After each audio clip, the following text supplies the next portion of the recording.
Welcome to the Hospitality Podcast. Where's the lamb sauce? Come on, man. I just need it. This the lamb. Where's the lamb sauce? Presented by Arthur Gomez God damn, I just spent $8,000 on some fucking wine. and Quentin Wind. What are you? An idiot sandwich. So pour yourself a glass because we're diving into the world of restaurants, kitchen and bar. The Hospitality Podcast.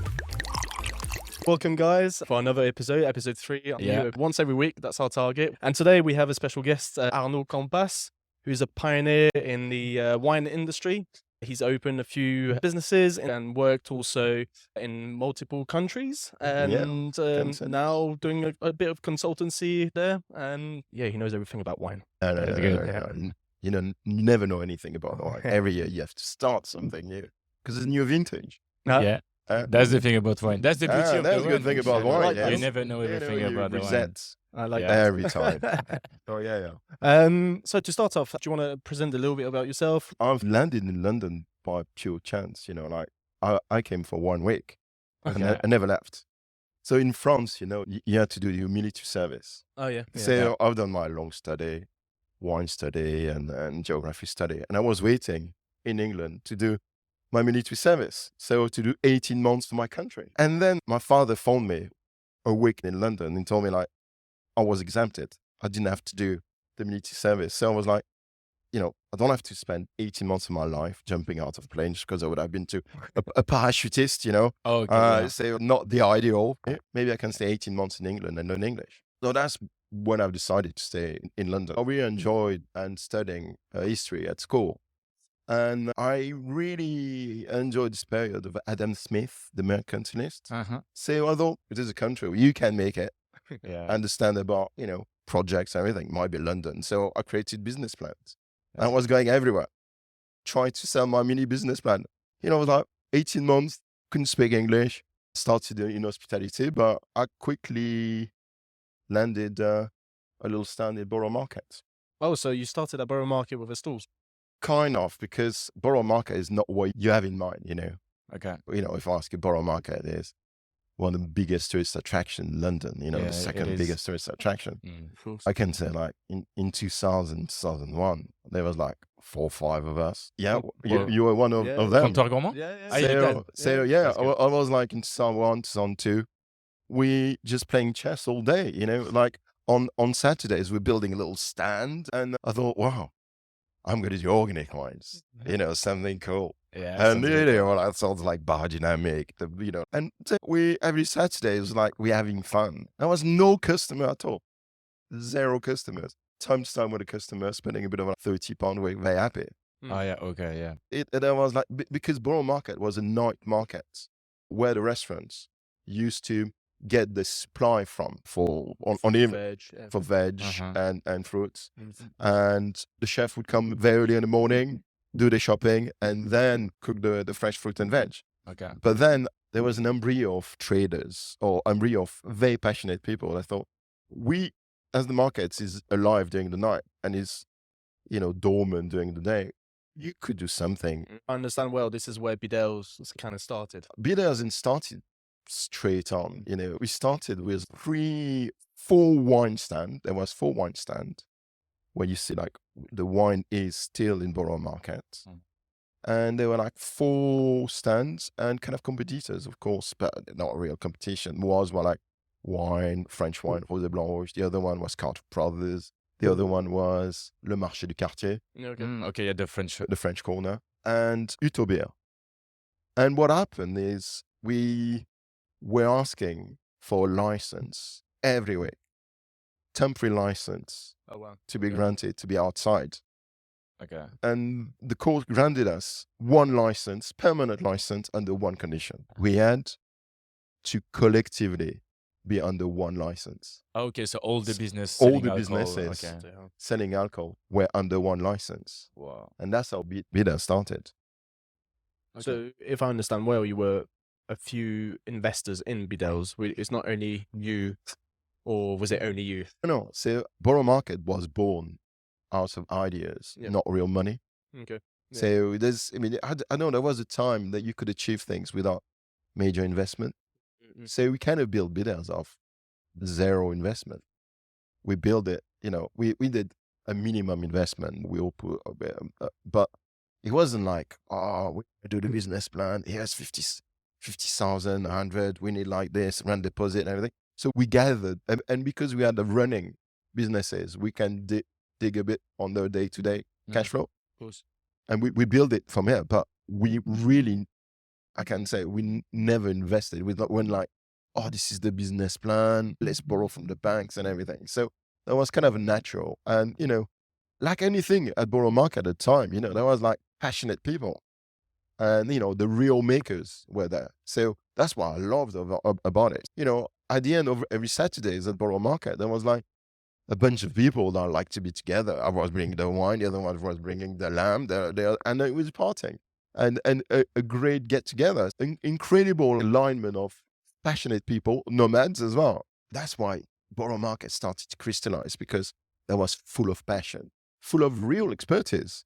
When you say no investment, that means it was just like starting from the scratch? Right. So we did things organically. We had the opportunity to have a lease at Borough Market. We thought it would be a good idea to have a shop, and we took the lease on, specifically Stephen Harrison.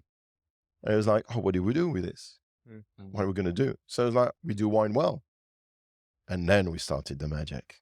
We started the incredible. So there's something I've read about, something you stated, and you did say you developed a method of training for your staff. Yeah. Can you talk a bit more about that? How? First, training is just not the word. You have to do it. It's like a program. It's a program. And training needs to be fun. Training needs to be encouraging people who don't want to wake up, because, what you need to realize is hospitality, you finish at midnight, 1 o'clock, you go back home, you're tired, and the following day you start again, and you start 10 o'clock, 11. If you're going to have another hour sleep, you're going to do it. But normally training happens at 10 o'clock, and you're like, so you have to make training compulsory. And you have to pay people during the training. Yeah. And then you need to make it fun, strict, and self-tuition at the same time. You need to make people speak. So I used to have a program, because we used to have quite a few Bedales. At some point, we had 100 people working for the company. So that's how many sites? So we had 3 Bedales, but we had the stores and markets. We had other stores all around, some Paella stores and everything. So I remember 2009, Stephen Harrison going to this. You realize we got 180 people at Christmas, when you got all the helps you need, everything for a few days last week. But we used to do training, and the training is in wine. Where do you start? Because the one we used to be people, we used to say, very technical. You need to insufflate the passion. You need to insufflate the love of Mother Earth, the Gaia, the soul. You need to listen to it. You need to understand the nuances, the cultural differences. And you need to understand what you like, what you don't like. And you need to train people as sales technique. One of the best sales lady, Mara from Spain, she came to England. She couldn't speak English. Within 3 months, she was my best sales girl. She couldn't speak English. I mean, but communication is non-verbal. She used to be lethal. But she had the passion. She was like, no, don't take this. I told you not to take this. You like this. Take 3. I was like, whoa, great. That's good. I'll do the duo. I'll do the soft. We're gonna keep. And talking about the program, I saw you start to do the Master of Wine, right? Yeah. I started to do Master of Wine. The courses. It's great. Because I know I'm glad you're asking a question, because that's the holy grail for every people working in wine industry. Is the Master of Wine. Okay. Yeah. I kind of at the time I got kind of invited to the Masters of Wine. So I made my application. I got accepted. I could see the Masters of Wine needed a bit more people like me, entrepreneurial, from the other perspective of the wine, a bit more hands-on. No offense, but less of, there was a lot of buyers from Tesco, a lot of buyers from Marks & Spencer's, a very corporate environment. So I had a great time. Other than the 2 first years, don't think I fitted very well into the program. I fitted the program well. I didn't fit it very well, the Masters of Wine. The reason why I've stopped the master of wine is because I started to work for Robert Parker. Okay. So for Bob. So I couldn't really do both same time because I thought in my mind, once you work with Bob, you don't need master of the wine. That's the thing. And can you just maybe for people who don't really know, maybe Robert Parker, who is Robert Parker in the wine industry? Who knows? Who knows? Is the Neil Armstrong of the wine. Yeah, kind of. He's the only one, who walked on the moon, and few others walked on the moon, but nobody remember them. He's the man that made, and I'm French, so bring it on, because French have anti-Americanism. They hate Robert Parker because he represents everything we hate about the wine, judging, scoring. But you know what? I can't fault him. He's the nicest guy in the world. He speaks French with me. He's like my grandfather. And he's got incredible palettes for all the incredible reasons. Do you know what's impressed me about Bob? Is Neo. You know Neo, the Matrix? Neo. Okay, Matrix, yeah. He sees the number. Yeah. He sees the Matrix. When he drinks wine, it's 30 years. I said, what are you talking? He says, the tannin structure, the acidity. Forget the fruit, like red fruit, who cares about cranberry, raspberry, whatever. It's red fruit. But the structure of the wine, the integration of tannin, the tannins within the wine is such that either 30 years longevity on the wine. You can buy the wine. You can buy the wine and it's going to last for 30 years. Therefore, you can speculate on the wine. So that's the thing about Bob. He's the man who see through the tannins, the quality of the tannins, the subtlety of the tannins. And that's what makes the whole difference. So everybody thinks he's got preconceived ideas. Everybody thinks they know, they've learned one or two things. Everybody thinks Bob's love the fruits. Forget about it. When we used to be with him, we was older, like Pinot Noir, Burgundy, tannic wines, tough. But, it's the much more difficult to understand. So I'll give you an example. So Bob is known because you can see the structure of the wine and you can invest in the wine. And he had a problem, and that's why in France, Robert Parker is not very liked or wasn't very liked to work with him in Burgundy, because in Bordeaux, the chateau is an entity. So you own the chateau, you own the plot of land, and this is like Chateau Margaux. This is it. That's your plot of land. And you make a Chateau Margaux, okay? Yeah. Every year you can be different, but the Chateau Margaux is a style. But in Burgundy, Clos Vougeot, 80 hectares, 60 winemaker, making 60 different wines. Yeah. Especially in Burgundy, it's so different to 10 meters differences. Exactly. So you get one plot of vine, 60 people thinking very hard about how to express the wine, 60 different expressions. And you're like, how can we judge it?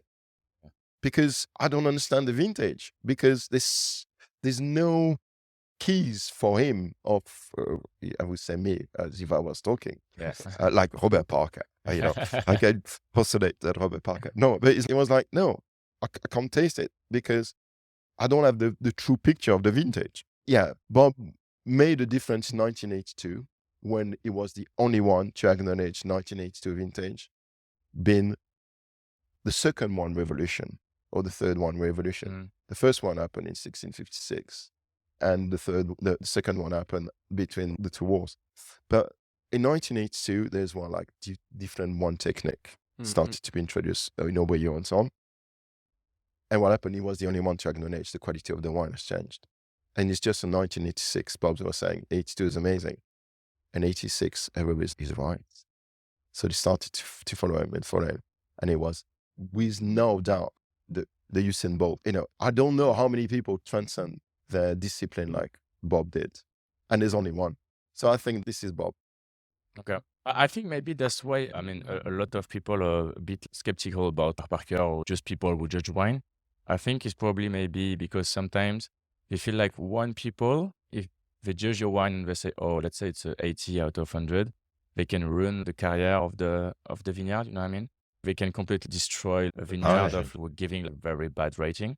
So I think maybe that's why some people are like, they don't like really appreciate like people who judge wine because you can easily destroy like a career of a winemaker or, if you're a good winemaker, you're quite confident. And as well, don't forget the big picture.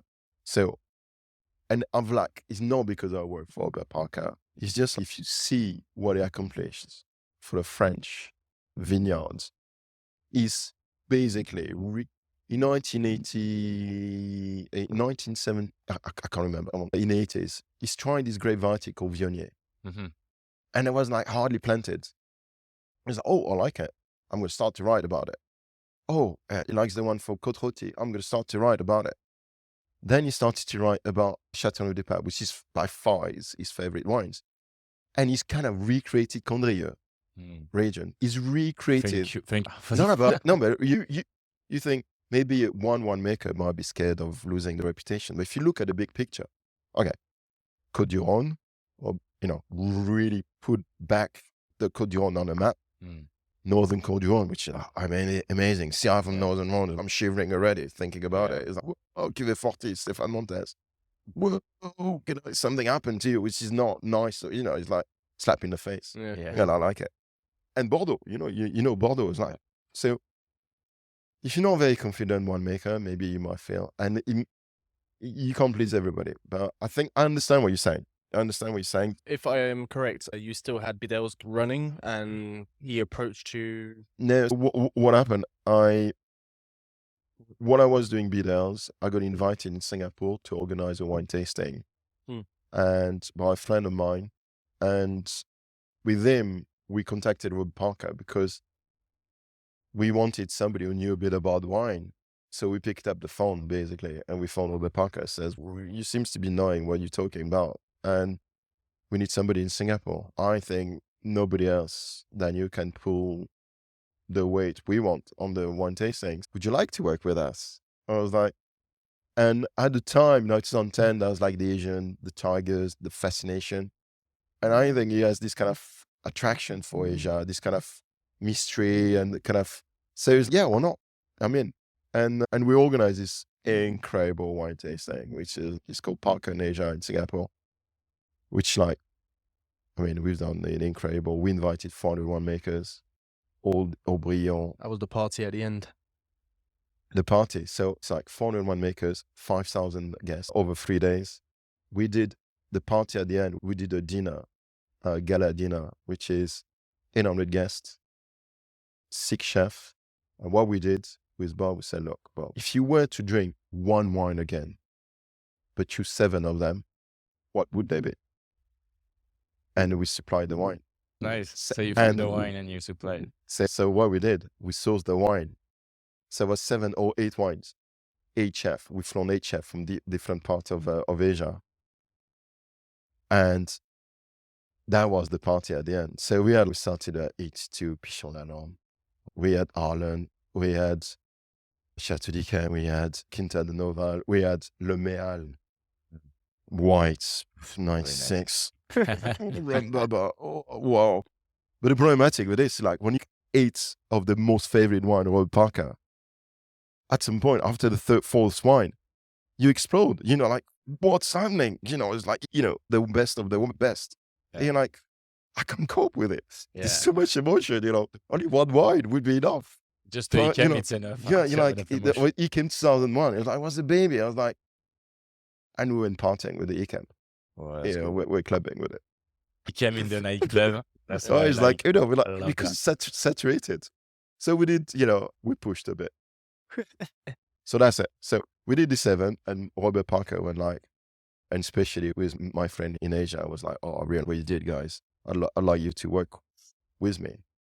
But I knew I'm Bedales, I'm like nobody. So yeah, my job with Robert Parker was creating events like Matter of Taste. We created Matter of Taste to generate a bit traction on the online sales, on the subscription, making Robert Parker more visible. So we did a world tour.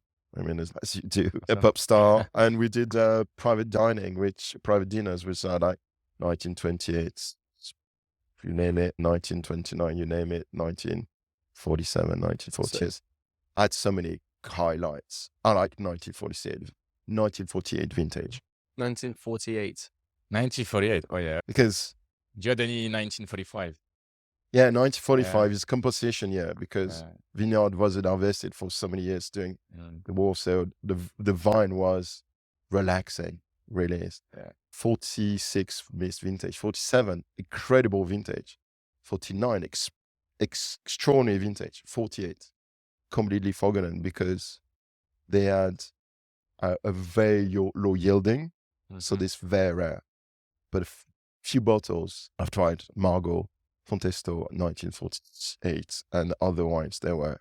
So those one that you tasted, did you buy them, or was it more that you've been invited, or how did you get access See, to? I was specialized in antique vintage, Okay. but almost antique vintage, and that was Bedales. I trained myself to be specialized antique vintage, off vintage. So the unknown vintage of the antique vintage. Does that make sense? Okay. Yeah. So I've discovered like 1971 vintage, 1978, extraordinary. So 48, because of the quantity was so low, it wasn't widely available, so nobody talks about it. Mm-hmm. So it's trying to the 40 Fontesto 1948. I think I spent £60 on it Wow. in one auction. Was a good price. But you have to go. You have to know what you look for. Yeah. Okay. So 70. So for 78 as well. So 78, 40, 48, and 78 in Bordeaux, in Burgundy. Still now, if you find 78 in Burgundy, especially Musigny or Jura-Chambertin region, super silky. The silkiness of the tannins are extraordinary. I do love as well very old vintage for Burgundy, like especially when we talk about like 80, even 90. It's so smooth. Pinot Noir is, it's always very young. And I feel like the old vintage are like incredible. Don't get me wrong, I love as well the Bordeaux, but I know the Bordeaux are like quite famous to be really good. Last time I tried Chateau Margaux, it was 88, 89, something like that. Completely passed. Completely done. Man. Yeah. I'm so sorry. I didn't pay for it, so it's fine. 89 Aubryon is one of the best wine you can ever drink. Really? It's like the holy grail of the wine. That was one of the wine of the evening as well. Okay. 89 Aubryon is, 89 was such a sunny September, so voluptuous. The soyeux, I don't know, soyeux, like silky, just really at ease with itself. And at the moment, it's like perfect condition. 88 is fading, 90, bit of tannins, 89 is like 2009 and 2010. I love the 2009. They're very glamorous. But for my 30th birthday, my family got me a Magnum Saint-Emilion 92, the year I was born. 92 is a good deal, or? Welcome to the club of bad vintages. The main difference between 97 and not 92 in Bordeaux is 92 was a tough vintage, very raining, and it's very angular. But those who made well made extremely well. Okay. So I got a little chance then. So you got a little chance. More Médoc than Saint-Emilion though. And in 97, the vintage was great, but slightly weak. So most of 97 should have been drunk. Don't forget that wine, they got different life expectancy. So a 97 would last only 10 years. Doesn't mean because it lasts only 10 years, there's a bad wine. It means now is that. Yeah, now it's a bad vintage. I think for the last 5 years, 97, you get nothing from it. But I'm sure like before it was very good. Yeah. Unfortunately, I was not able to drink some before. So you'll be disappointed for your 30s if someone gets you a 97 bottle. Yeah, guys, 97. Buy me like a 95 or 2000. I would be very happy instead. So I've got a good question. You arrived in London at what age? 27. 27. So you were already into wine at 27 years old. You were quite interested. You've done a few studies in wine. What was your perspective when you arrived in London in terms of the wine that was out there and what you could buy in shops? What was it? How was it back then? I think I'm going to disappoint you on my answer. Okay. Because London Yeah. is the epicenter of the wine world. London That's big is word. extraordinary. There's even, when you go to France, even supermarket, there's like French wine. How boring. Yeah. Yeah. And only from the same region. I'm a pretty much. geographer. So you arrived in Tesco. I remember visiting my friend Matt like a year before I settled in UK and arriving, and we went to visit Tesco. You know, that was like a museum, like visiting. I was like, one from Argentina, amazing. One from Bulgaria, wow. And if you're lucky, you can find someone from Romania or from Hungary called Twin Towers, or like I can't remember, like the tower or something. And there was one from Germany. There was one from everywhere. Hong Kong now is starting to be like very strong on the wine, especially like all the fine wine. Yeah, but Hong Kong is, which I know reasonably well, is owned by English wine merchant.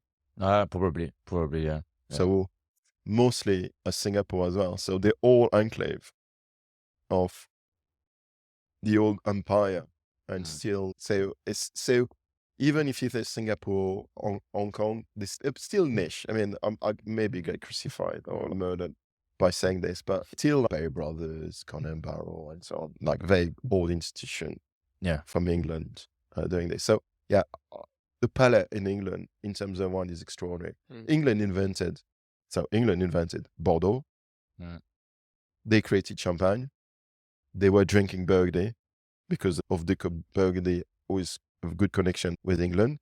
They created Rioja. They created Madeira. They created Sherry. So it was like most of the wine they created. They buying the most Sauvignon Blanc. Sauvignon Blanc, they love the Sauvignon Blanc. So England is like crazy about wine, more than. It's funny because so when you speak French person, they talk about the land, the region. In England, you talk about the grape variety. I like Sauvignon Blanc. I like Chardonnay. That's a very good and point. so on. And then you meet the middle ground. So I don't think you know more. It's not because you know Saint-Emilion, you know more. You know, it's probably you know less because you hide behind the region. But if you're like, I like Carmenère, you're like, oh wow, that's a good point actually. Yeah, never thought of that. So that's why I press way hurts a bit. Yeah. Because they're completely right. Yeah, there is this. I feel like it makes sense. For example, even now, if you ask to a very big wine connoisseur, what is the main reason for wine, I don't know, in Romania? Probably they're not gonna be able to tell you like which region is the biggest in Romania, because they know about wine, but like they're not born in Romania. Maybe they've never been in Romania. Maybe they don't know the grape of Romania. So basically, they're like very skilled in wine. Yeah. But you cannot. That's why we said at the beginning. That's the beauty of the wine industry. You can learn a lot. You're never gonna be able to know everything. And I feel like that's the beauty of the wine. It's like you always need to learn more. You know what I mean? And it changes every year. Yeah. So I don't think like French people are better in wine than other people. I just think we are lucky enough to have more access to used to be like the leader in wine at the beginning, because now before like people see French as a baguette and the French wine, you know what I mean? Yeah, and of course. And the bottle of red wine. So I feel like we're lucky enough to have amazing terroir, amazing vineyard in France. That's why people are like, oh, like French wine, they know about wine. But if you see, I don't know, like Italy, I love Italy. I'm a huge fan of the Italy terroir, especially in terms of wine. I love the food as well, but the wine is amazing. We don't necessarily think, oh, you're Italian, so you know a lot about wine. No, it's just, I think it's a culture thing, because, I remember hearing from my grandparents, back at school, at the canteen, at lunchtime, we used to get a little glass of wine with, our food, which it's in our blood as being French, which that's not how they were brought up in the UK or other countries. Yeah, maybe along the years has been a bit forgotten, or I don't know, I'm just speaking out loud, but maybe that's the thought that we has as being French, as saying, yeah, we know a lot about wine, but some no, actually. I don't think it's necessarily true. I can spend hours on this subject. Yeah. Like, don't stop me. No. I mean, honestly, because I can see the voice of God somewhere here. Maybe you can just a little chapter on it. I'll tell you. If you want to, I mean, it's really interesting. The Italian is about history. So the France was created, like the nation of France was created then altogether much earlier than Italy. The homogenization of France was way earlier than Italy, because Italy became a country just after Garibaldi in early 1900. And with this, you had thousands of principality. And with this, they kept their grape variety. So that's why they got 6,000 grape variety in Italy. In France, we lost it after the phylloxera. We lost everything. I mean, maybe we need to do another session on it because We can do another. we can start something we like endless. And this is it. So Italy, they got more local grape variety because they got independence, or they got the nation a bit later. So they got the Principauty, Yeah. kept their own grape variety. So that's why you got like the regional grape variety that you don't find in France. Yeah. And this is the beauty because France lost lots of their local grape variety during a big disease that called phylloxera in 1875. And they lost it for 30 years. Where most of grape variety died in France and they had to be replaced with and replanted. And by replanting, we had to replant the grape variety that thrived. Cabernet Sauvignon, Chardonnay. But with this, we've lost sending grape variety. And in Jura, you got the Trousseau, the Savagnin, the Pulsar. Oh, it's amazing. Yeah. Okay. But there's very few grape variety that survived from it. There's not a lot. Yeah, actually. Talking about grapes, what's your favorite grapes so far? I like, it depends what I'm after. Quench the thirst, Okay. freshness, or depth of understanding. So it depends the mood you're in it. So I like grape variety. Doesn't mean it can't be tannic, but I like Mencia from Spain. I like Frappato from Sicily. I like Sagrantino from the middle part of Umbria, which is like the knight in the battlefield never surrender. Incredible grape variety, which is full of energy and full of freshness as well. Very microscopic. I like Petit Rouge. I like Cornalin from Switzerland. So I like altitude wines when the grapes is tortured, create the survival instincts, and create the best barriers possible with acidity, tannins, and alcohol. And that's the legacy. The best balance. The best unbalance, what makes the best wine. Balance. Makes the personality. So just a quick break. I'd like to take a minute to say a big thank you to our sponsor for today's episode, which is workforce.com. They are the market leader in labor and HR tool on the market for hospitality businesses across the UK and Europe.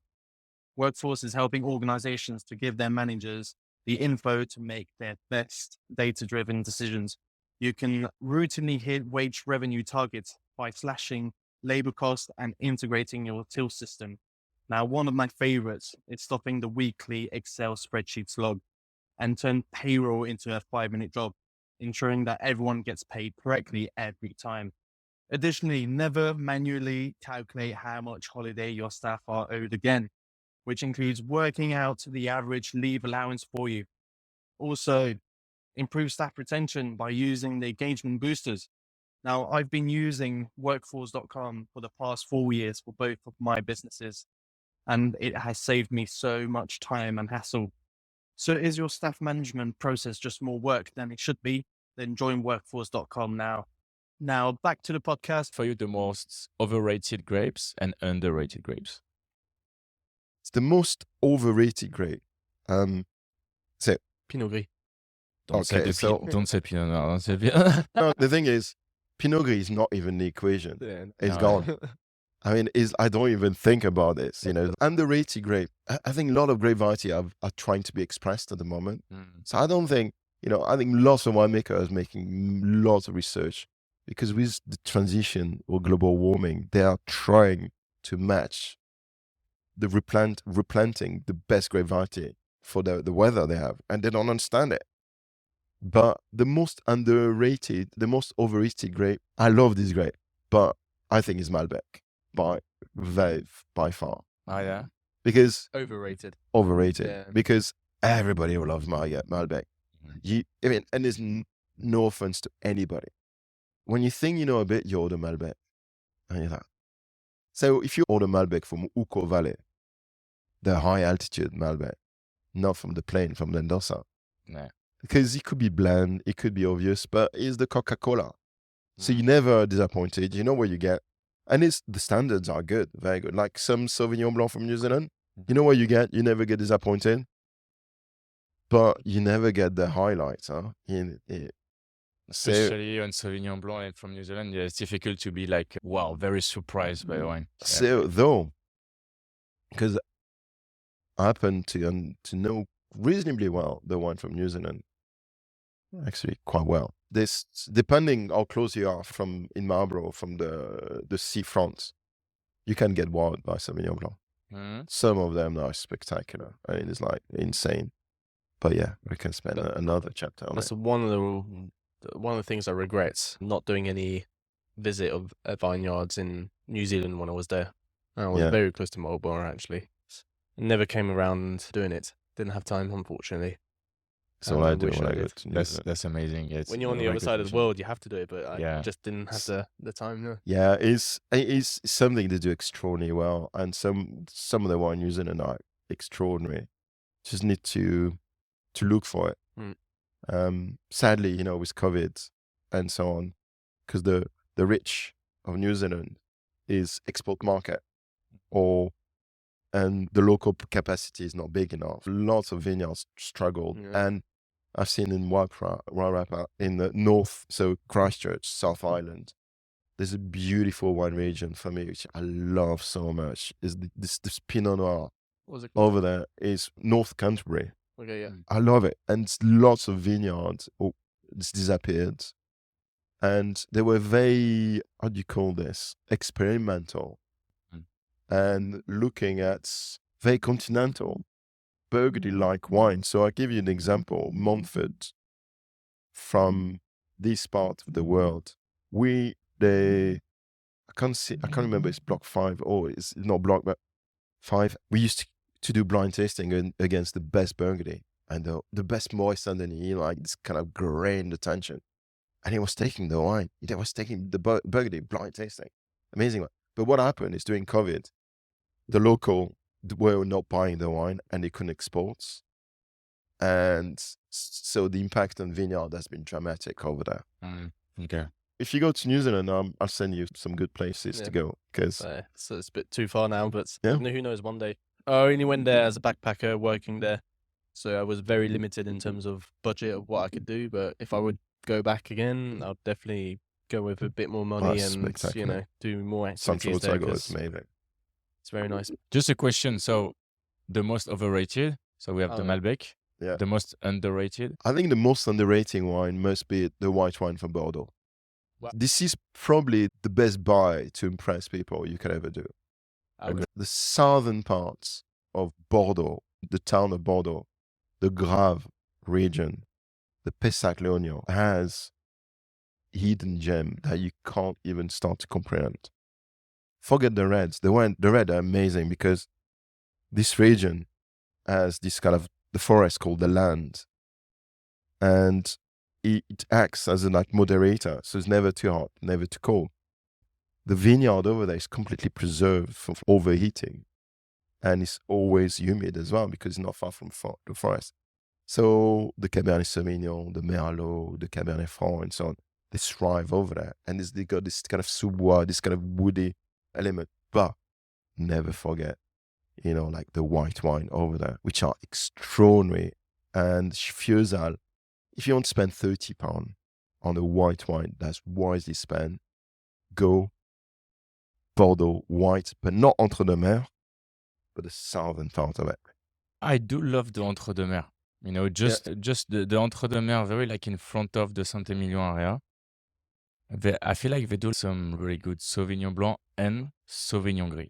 Yeah. With probably one of the most underrated grapes in yeah. France and in the world, because there's not so much Sauvignon Gris. But like the blend, I tried one last time called Chateau Altagaya. It's a perfect blend of 70% Sauvignon Blanc and just 30% Sauvignon Gris.